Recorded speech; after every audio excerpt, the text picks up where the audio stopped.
$300 of camping stoves and only one actually earns it. By the end of this video, you'll know exactly which stove to buy for how you actually camp, not how the marketing photos pretend you camp. And if you've ever stood over a stove that wouldn't boil water in the wind, hit that like button now because this is the video that fixes it. Here's the thing nobody tells you. You buy the stove, you get to camp, and the wind is doing 15 miles an hour. Your water sits there at a lukewarm simmer for 12 minutes while your dinner gets cold and your patience runs out. Then you realize the canister you brought is half empty and the backup is at home in the garage.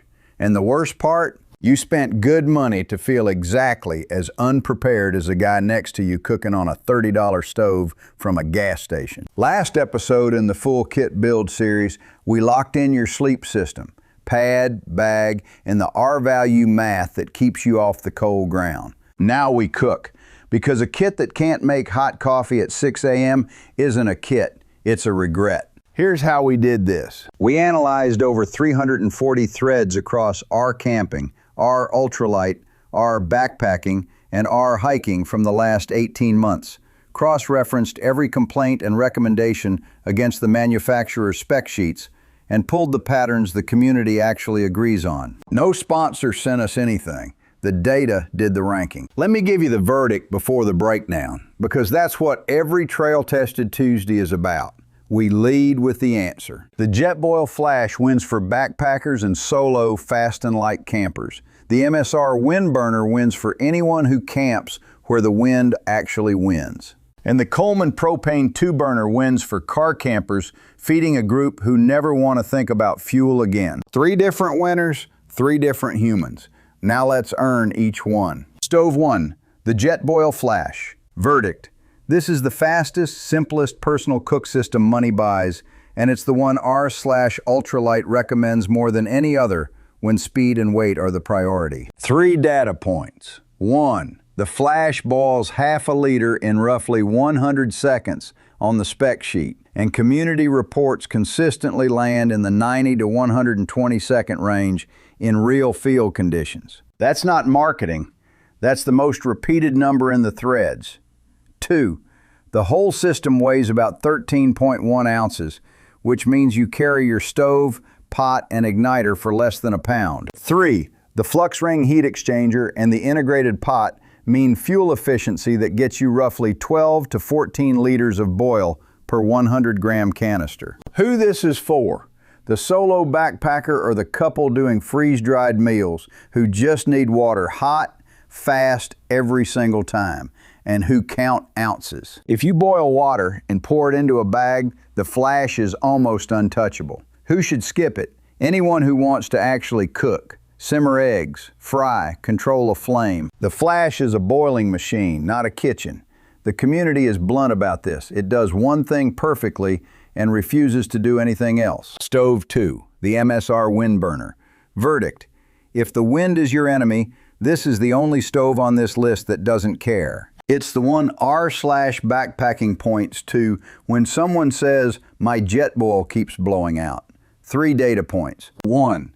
The WindBurner uses a fully enclosed radiant burner with no exposed flame, which is why community reports show near identical boil times in dead calm and in 15+ mile-an-hour wind, the thing that destroys every other stove's efficiency. 2. It boils half a liter in roughly 2 minutes 15 seconds, slightly slower than the Jetboil in calm air, but it doesn't fall apart when conditions turn. 3. It weighs about 15.3 ounces for the personal system, 2 ounces more than the Flash, and the threads agree that's the price of admission for wind immunity. Who this is for? Alpine campers, ridgeline cookers, shoulder season hikers, anyone whose campsite has no trees to block the wind. If you've ever cursed at a dying flame at altitude, this is your stove. Who should skip it? The fair weather car camper who'll never see real wind. You're paying 1.5 ounces and a few extra dollars for a problem you don't have. The community consensus is clear. The WindBurner is insurance, and you only love insurance when you need it. Quick word from our gear hoarder. Grant owns all 3 of these. Grant has not been camping in 3 years. Grant's WindBurner has boiled exactly 1 cup of water in his kitchen to test it.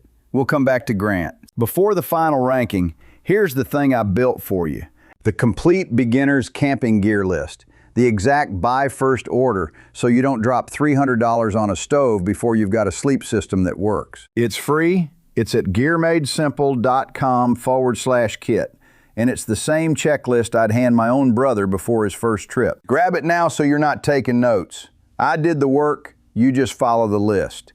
Stove 3, the Coleman propane 2-burner. Verdict: pound for dollar, nothing feeds a group at a campsite better. And r/camping recommends it for car camping more than any other single stove. 3 data points. 1. 2 independent burners push a combined output in the 20,000 BTU range.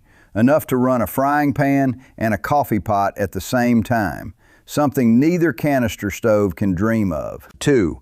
It runs on the standard 16.4-ounce green propane bottle, which costs a few dollars at any hardware store and burns for roughly an hour at full output. So fuel is never a logistics problem. 3. It costs a fraction of the per-person price of the canister systems when you're cooking for 4. The math the threads keep making is that this is the budget group winner, full stop. Who this is for? The car camper, the family, the group of friends at a drive-up site who want real meals. Bacon, eggs, the works, and never want to count fuel canisters. If you can carry it from the trunk to the table, the Coleman is the easy winner. Who should skip it? Backpackers. It weighs around 12 pounds. The community is unanimous. This stove never sees a trail. And the second you put it in a pack, you've made a mistake the data warned you about. So here's the final ranking, and it depends entirely on you. If you're a backpacker counting ounces and you boil water for meals, get the Jetboil Flash. Fastest, lightest, simplest.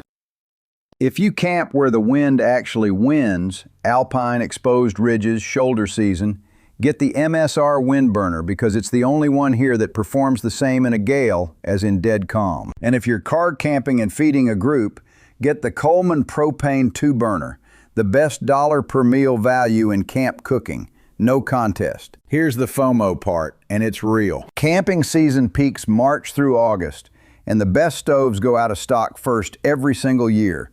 The WindBurner especially, because the people who need it buy it the moment they get burned by a flameout. 6 months from now, you're either the person making hot coffee in the wind while everyone else shivers, or you're the person back on Amazon at midnight wondering why you waited. The direct links are in the description. Buy the one that matches how you camp, not how you wish you camped. And that's the kit, almost. Because here's the thing I haven't addressed. You've got a stove now, but a stove with no way to filter your water is half a system. Next episode in the full kit build series, we rank water filters. And there's one $20 mistake almost everyone makes that can actually get you sick. That's next. If this saved you from buying the wrong $200 stove, the like button is right there. It genuinely helps the channel. Grab the free beginner's camping gear list at gearmadesimple.com/kit so you build your kit in the right order. And subscribe. Full Kit Build Episode 4, the water filter rankings, drops next trail tested Tuesday, and you'll want it before your next trip.